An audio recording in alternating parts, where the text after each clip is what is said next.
देखो इन्हें ये है ओस की बूंदे पत्तों की गोद में। अलीफा अलीफा की कितनी बहनें? कितनी? छोटी है बड़ी है? बड़ी है पर बाकी एक छोटी। बदल एक बड़ी आपी है। बड़ी आपी पढ़ती है? नाजुक से मोती हंस दे फिसल कर ये न छोटी आपकी जाए। स्कूल में पढ़ती। अच्छा अच्छा, आपने भी स्कूल में पढ़ना है? चलो ठीक है। और घर में कोई पढ़ा आपने थोड़ा बहुत? नहीं नहीं पढ़ा। घर में भी पढ़ो ना, फिर आपको अच्छे स्कूल में दाखिल करवा देंगे। ठीक है। और क्या पढ़ना, क्या अच्छा लगता है, क्या पढ़ना अच्छा लगता मुझे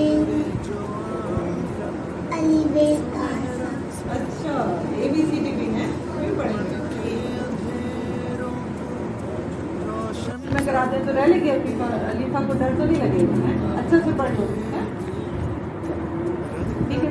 तो ये ना हो कि रोने हो जाओ जाके पढ़ लोगी। शऊर वेलफेयर फाउंडेशन एक रजिस्टर्ड इदारा पाकिस्तान भर में फलाही मंसूबों के जरिए इंसानियत की खिदमत कर रहा है। सदक़ात, ज़कात और अतियात के लिए डिस्क्रिप्शन में फॉर्म का लिंक मौजूद है।